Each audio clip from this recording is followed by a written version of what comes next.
Greetings and salutations to all you folks out there. I've got a free-for-all for you today. Say that 10 times fast. There's a tongue twister for you. This one's going to be on the map 7 Wonders. It was actually made by Zero just recently. I played on it once before. Kind of designed with Phantom, free-for-all, murder party type games in mind. You could actually play this with the Shrinking Game, King of the Hill mod, things like that.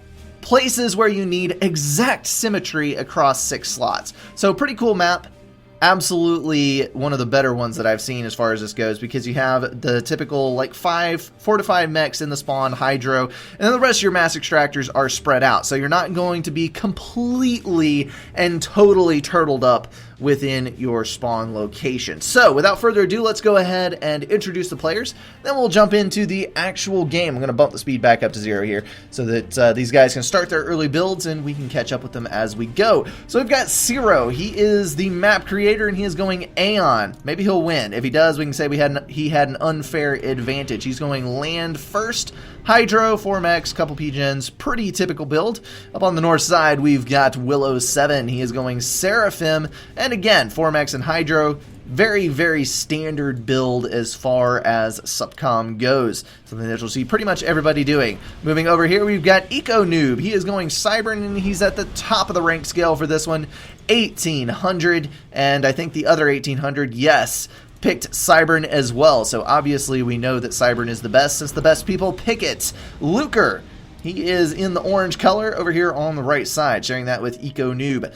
And then on the bottom, we've got Elwood. He is 1400, taking Aeon. And then to the left, once again, Noir. Last but certainly not least, he is Seraphim. So there's no UEF this match.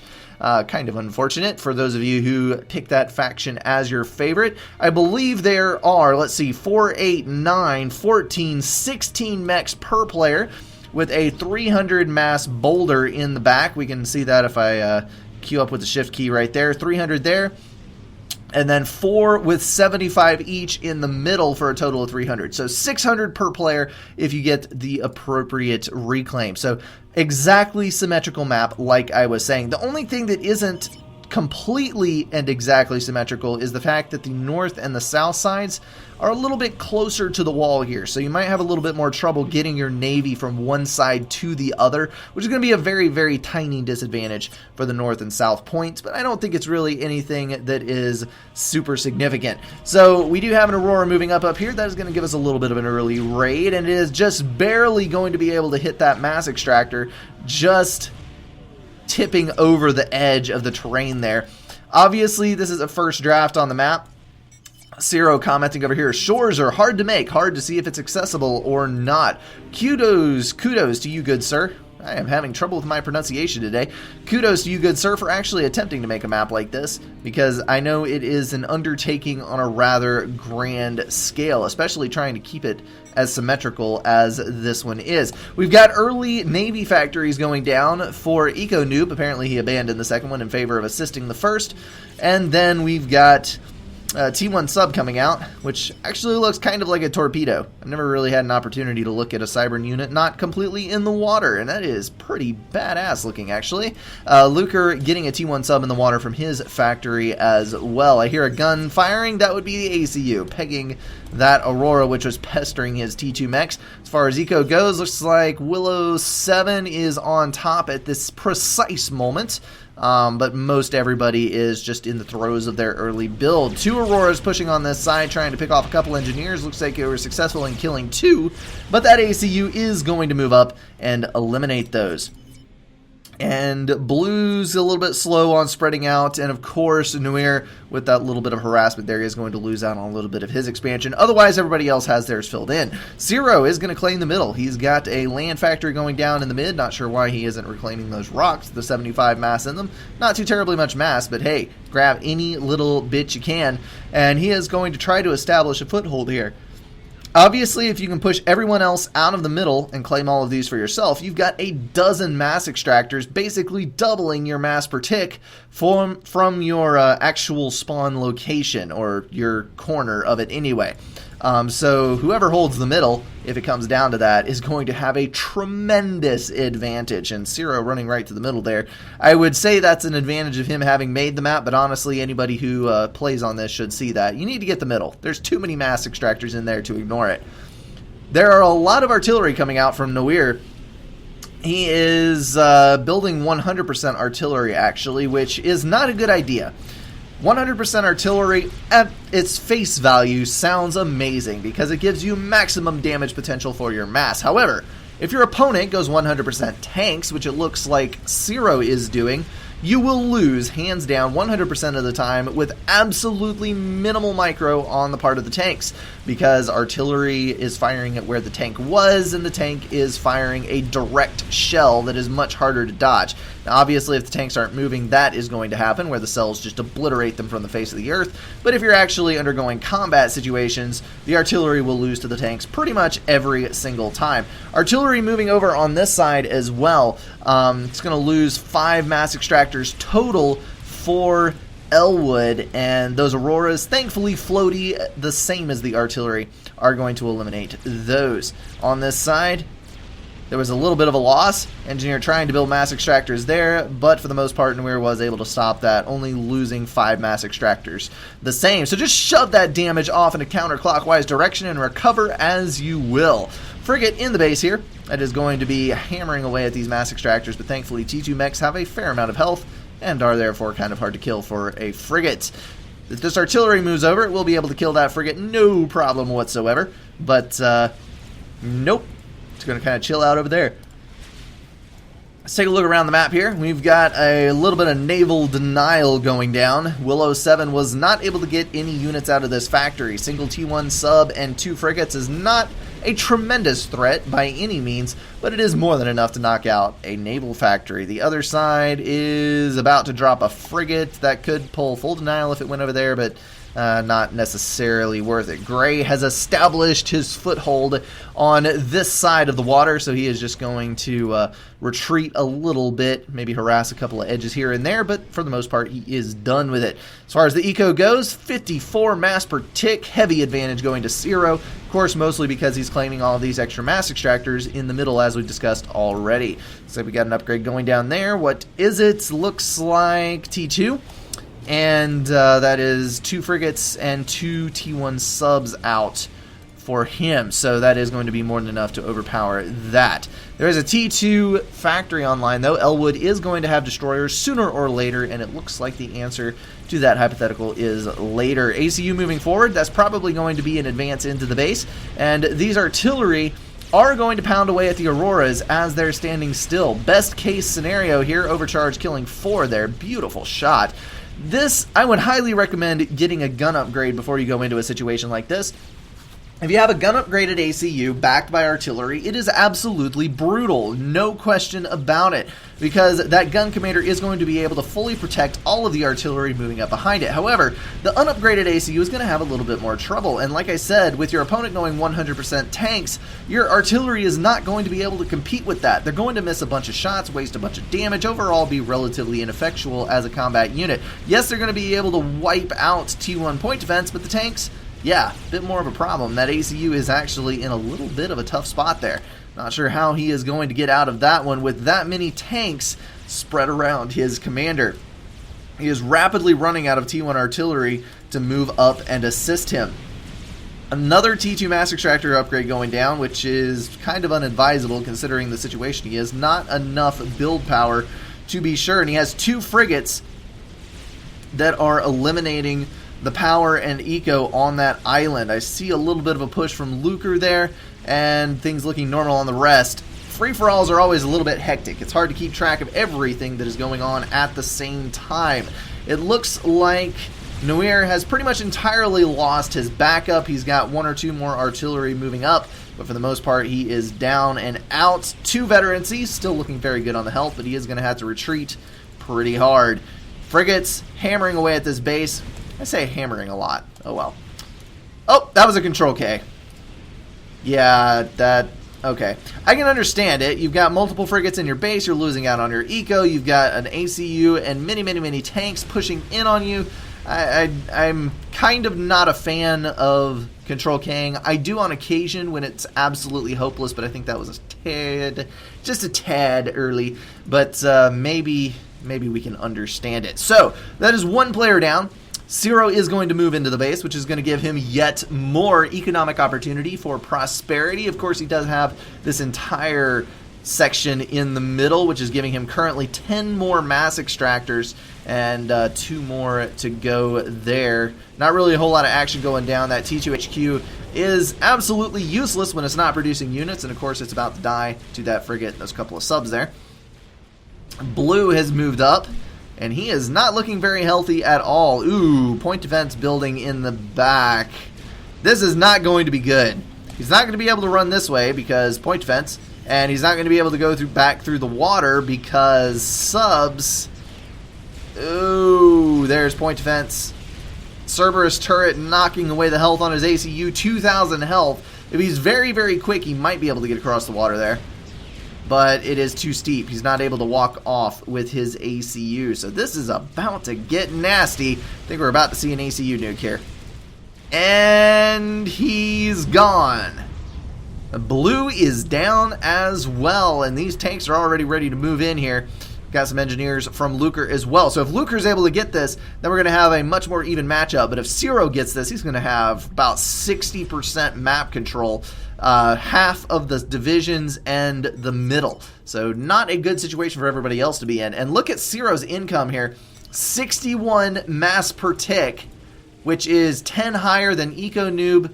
Willow 7 is down at 38, and Luker is at 67. So he's matching Eco with somebody with capped T2 mexes. We've got capped T2 mexes, T2 mex, and more upgrades going down. The rest of these are T1, T2 in the back there.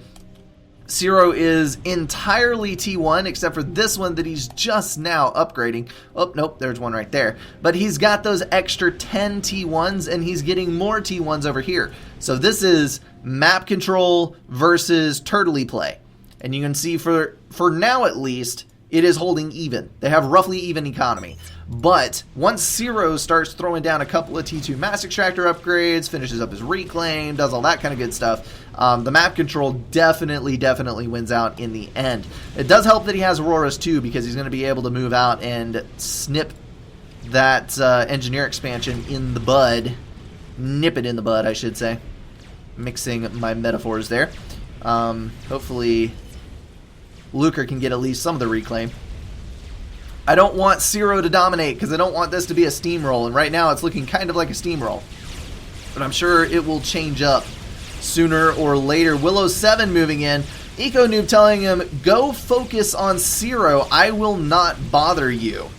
You might ask, why would he do that? Well, it's a mutually beneficial relationship. I am not going to determine which one of them is the symbiotic leech and which one is the host creature, but basically if Eco Noob is left alone versus Luker to tech up a little bit more and to handle his own problems, and Willow 7 goes after Zero, that helps everybody because he is knocking the top player down a peg. Zero is definitely the most dangerous player in this current situation. I am surprised at how little air has played in this game. I do see some interceptors. Typically you see a lot more air action. Drops and bombs and whatnot. But really we're not seeing much. So it's kind of an interesting mix-up because we're seeing almost entirely Navy and land. Just about exclusively. T2 factory up here. We did get one destroyer out, which got shot down by the Aeon destroyer. Depending on how it goes, Aeon is pretty superior to every other faction as far as DPS and health goes in their Navy, but, well, their T2 Navy specifically. But it cannot hit the broadside of Barn with the main cannon. Slow fire rate, terrible accuracy. Any small amount of dodging will throw it way, way off because of the slow projectile speed on 80 range. But there's no anti-air anywhere in the Aeon Navy unless you build a dedicated air unit. Aircraft carrier, cruiser, or shard. the destroyer, the frigate, and the battleship have 0, nil, nada anti-air, which sometimes makes it a little bit difficult to deal with. ACU standing just out of range of the T1 point defense and killing it, but it is actually killing wall sections more than anything. Those 4,000 health things that kind of screw up the targeting, especially when you're standing at waist level with the point defense. Not exactly wise on that one. Cerberus turrets picking off units across the embankment there. That is actually kind of nice. The Cerberus turrets are able to reach across the water. The ground is relatively level in between the two areas. It's going to be able to pick off all those units and do a little bit of damage. Ciro's still holding such a massive advantage on his land control, sitting on around 117 mass per tick income, bouncing up with reclaim. And everybody else, well, 136 actually, everybody else sub 100, which is not looking good in the slightest. Let's go ahead and take a look at reclaim actually while we're kind of watching all of this unfold before us. Ciro, 15,000 reclaim, Lucre on 6,000, Eco Noob on 2,000, and then sub 2,000 for pretty much everybody else. So Ciro has more than double the reclaim of the next highest player and is actually borderline overflowing mass at the moment, which is not what you want to have happening. Oblivion turrets going down in multiple locations here. This ACU is pushing in with all of his T1 at his back and a couple of Ilshivas to boot. There's even a Yenzine that I see. Nice to see hover tanks along for the ride. And that ACU is dipping down to 4,000 health. He needs to get some overcharges in, some veterancy on his commander. There's one right there, back up to 6,000. Because these Oblivion turrets are a little bit sketchy. You don't want to have those hitting your ACU all the time. Power going down for Ciro, probably his most critical resource at the moment because he does have so much mass at his disposal.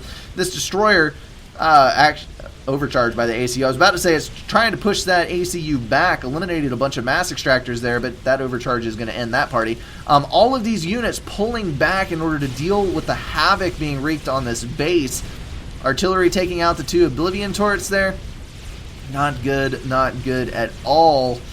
And that is going to be a hard thing to come back from for Ciro because most of his power was in this base. The T2 gen, all of these T1 strings, all that kind of stuff. He does have... No, there actually isn't any T1 power over there. He needs to build T1 power somewhere because he's rapidly falling away. He is on 528 power income at the moment. And as soon as all of these go down, which I think they will, he is going to be in dire straits. That ACU down to 2,600 health. There is another... Nope, that's not an Oblivion turret. That is a destroyer. Oh, 1,000 health. Dodge, friend. No! Whoa, that was close. Right over the shoulder. 700 health. He's walking in a straight line, which is not a good thing. Maybe he'll be able to get out. The extended reach on the gun and the uneven terrain is helping him out a lot versus these Auroras. But all they have to do is get close. There's a T1 bomber dropping. There we go. Veterancy, 5,000 health. Let's check around the map a little bit. That troop withdrawal hurt Ciro badly because now all of these units are trashing all of the ground that he gained. 5,000 health still on that ACU. It's an impressive escape, actually. Trying to build a couple of anti-air defense versus these bombers that are hovering around.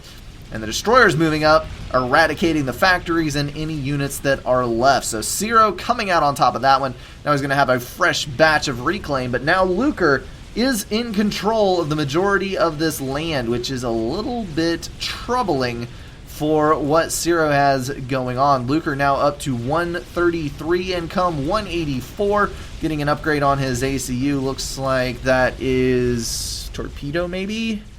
Nope, T3. Torpedo is on Eco Noobs.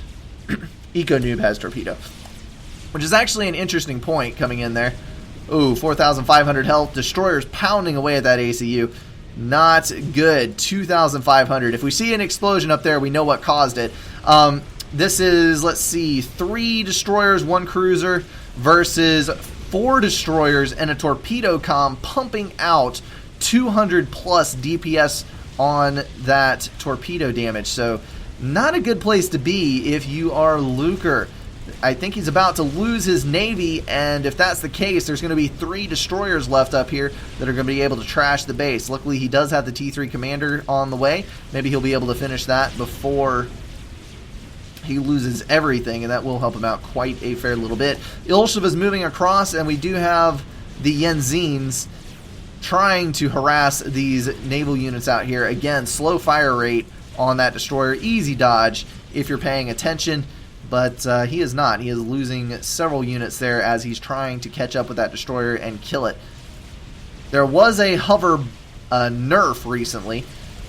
The move speed on the hover tanks was decreased over water. So it's still 5, I think, something like that. On land, they're very, very fast hover units. Raiding units, rather. But once you get on water, their speed was nerfed slightly so that they do not win so hard versus Navy, because they were a little bit overpowered. Gunther's going down. The unfortunate thing about T2 artillery, and especially Cybran T2 artillery, is that it's so inaccurate versus Navy that a lot of times it's not a super effective killer. And while it can kill naval units, and it does over time, the fire rate and the instantaneous damage is not high enough to solve a destroyer problem. And then if you're trying to create a naval barricade where people can't touch you, if you try building T2 artillery, I'm going to sit back and laugh at you.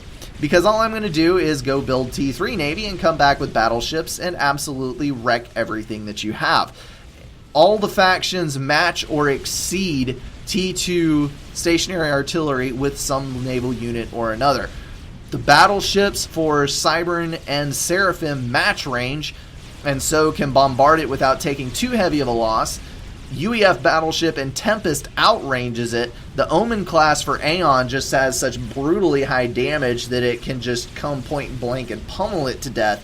And then of course you've got the cruisers and Torrent that can solve the problem from out of reach of the artillery with TAC missiles. So it is a temporary at best solution and a waste of mass at the worst of times. But when you've got no other options, Lucre is, of course, going to do what he can and try to solve the destroyer problem with his commander.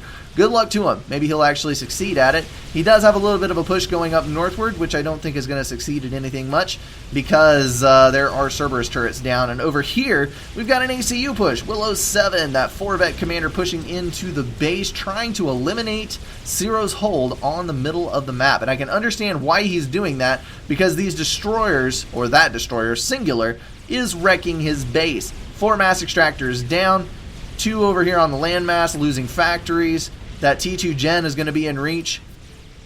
If he can claim the middle, he'll be out of reach of the Navy, and he can actually create a stronghold for himself. Looks like Ciro is trying to get T2 power down on that. He's only at 950 income because he's still trying to recover from that complete and total crash that he had previously. I believe he was down to 20 power income briefly, but he is somewhat recovered from that. Ciro being forced off of that potential T2 gen, and now Willow 7 is going to own the middle of the map. Whether or not he can hold it is a whole nother question, but for now, he is king of the hill. ACU-wise anyway. Still a few units to clean up there, but I think he is more than equipped to handle that eventuality. There's now enough Gunthers, and there are few enough destroyers that Lucre will be able to hang on to this at least temporarily. What he chooses to do with the time he has bought for himself is anybody's guess, but he is losing his eco back here. T3 mechs, that is going to go down, I think. Kind of an inadvisable upgrade that far back, but I suppose he didn't think he was going to lose Navy that hard, thanks to that commander. Unfortunately, only 10,000 health on it. It's a T1 ACU, pretty easily snipeable, actually, depending on your method. And it's a T1 gun and torpedo. Cool beans. Ciro, moving back a little bit further. I did notice on this map, it's kind of a cool little thing. This pool right here, this pond, is actually a place you can stick your ACU and hide it. It is not going to be able to get hit by ground units anyway. in there. And then that one, I don't think that's deep enough to actually completely hide your commander. But this one, it could potentially protect you from torpedo bombers. Definitely Solus's. Solus is not going to be able to hit you in that. And it's going to be a little difficult for even like Seraphim, unless it's dropping the depth charge or torpedo literally on your head. It is not going to be able to hit you in that little hole. Zero has really done a number on this base. T2 gen's down, power storage is down. We got another T2 gen going up right there. Willow 7, now he is definitely on 20 power income. I'm not 100% sure on Zero. I know that he went really low on the power income, but we're down to 20 for Willow 7. At this point, this is where you really need to just abandon the T2 P-Gen and build 10 or so T1 P-Gens in order to get your power back online and then top off that T2 Gen. There are a couple of even songs here, though, that are eliminating the anti-air and could potentially damage any number of other things here. So not a good situation for Willow 7 at all. And those destroyers would actually be able to come in here, I think, and destroy that T2 Gen, even though it is further back. So, dicey situation, to say the least. Oh, goodness. 41-5. 2 engineers still building that Monkey Lord. That was a near-death experience for Luker. 3 bricks. That is just over 1,000 DPS. Overcharge down to 4,000 health. Maybe he'll be able to get out of this. I think he will. There's another. And a last one. That Monkey Lord was so close to done. He's got to finish that. 4,500 health and more bricks coming in. Mantis moving in, but the Cerberus turrets can take care of that mess. And complete. Monkey Lord just under full health. Luker built that. He did have resource allocation on his ACU. He's had it for quite some time, which is greatly to his benefit because he pretty much doesn't have any other power generating structures, so he's operating off of his commander income. And then all of the reclaim that he had, Luker sucking down 26,000 mass. Let's see, 7,000 for Eco and 26 for Zero. So Luker up even with where Zero is at, as far as that goes, was able to get that Monkey Lord up off of the reclaim income and his roughly 100 mass per tick. Eco Noob, where is my ACU going? Well, that Monkey Lord, I know where it's going. It is going to wreck your base. We've got an HQ going down, Brick going down, Eco, and all manner of things disappearing in the path that this Monkey Lord is leaving. Just a swath of destruction cut through this base. Not what you want to have happening in this game. The only person at this point who could manage to stop that Monkey Lord is Zero. And Zero is still struggling. He's up to 1.9 power income, which is just barely floating him even. And he does have mass to spend. Maybe he'll be able to get something up. I don't think he even knows there's a Monkey Lord. Obviously, since this is free-for-all, none of these guys have vision on each other. So you may or may not know what's going on the rest of the map. Depends on how much people want to tell you about what is going on. That ACU throwing down a couple of shields. Got T2 stationary already up. Maybe he'll be able to pester these cruisers to death. We'll have to see what he does next. He does have T2 mechs in a few locations here, sitting on 95 mass per tick income. Red has a respectable number of units, but there is a gun comm here from Zero, and that is actually another viable solution for the Monkey Lord. With that extended gun range, he should be able to land a sufficient number of overcharges to kill that thing. It is on 38,000 health at the moment, 2 veterancy. Definitely has the potential to vet up some more, and that would make it exponentially more dangerous as the game goes on. That cruiser is still trying to harass this base to death. Not sure what it's trying to accomplish there. Upgrade a shield. We got a SAM going down. Not a bad idea. I know... Well, there's still no air going on. There's a few T1 bombers. I've seen a few T1 bombers hovering around, but nothing really of import. We got a Harbinger, which is a nice thing. And that ACU, the gun comm, is trying to plow its way through Red's base. Maybe he'll be able to make a little progress on that front. Zero's Navy definitely not a match for what Eco Noob has going on. That Monkey Lord did pick up... No, it did not pick up its next veterancy. Never mind. Sitting on 40,000 health still. So we've got that. Another Monkey Lord planned. That's going to make 2. And on 119 mass per tick, 107, whatever it is fluctuating just a little bit on the reclaim income. That will be able to finish relatively quickly. Monkey Lord vetted up yet again. 58 potential health, yes. And 45 actual. He is going to absolutely obliterate all of the naval production that Eco Noob has. That's going to eliminate that as an advantage. On the south side, a sufficient number of T1 artillery built up to completely decimate this entire expansion. My ACU has to walk around half the map to get on land. Spider can get in at any spot. Has more legs, easier to climb. That's interesting. Oh, look at that! Well, apparently the Monkey Lord is living up to the monkey part of its name. That is a sight to behold right there. You can do it! My whole plan involved ACU going on land where the Monkey Lord could not. Well, so much for that idea. Ciro's still plowing through all of these factories. Hopefully he'll be able to eliminate those before too much longer. That's the one bad thing. The ACU is devastating versus units. Oh, no. Willow, you got yourself into a pile of trouble. You've got a destroyer. You've got 5 Oblivion turrets and a Harbinger shooting you in the back. Willow 7 is down. Not sure why he decided to go in there. That was not smart at all, but he is down. Yeah, 5 Oblivion turrets. 1, 2 maybe that he killed. And then that Harbinger in the back. Ugh. Doesn't matter how tough your ACU is, that is not going to work out for you. Second Monkey Lord up.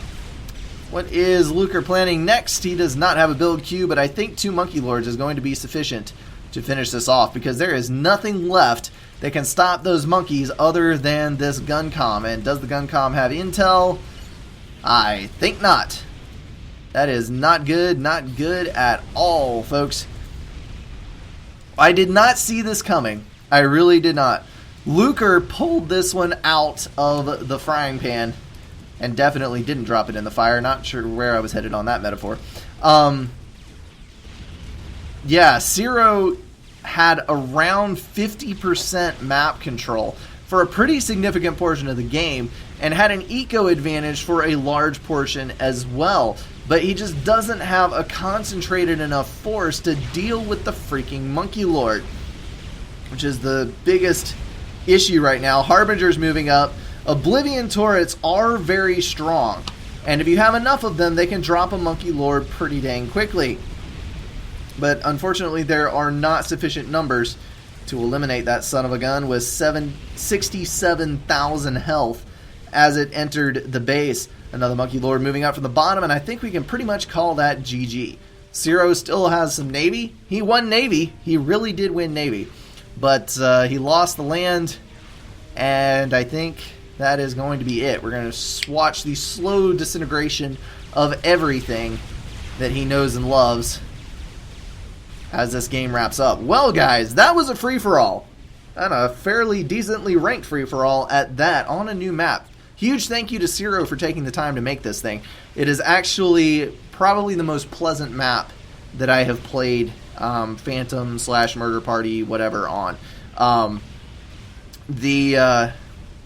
like Desert Arena because it is chaotic.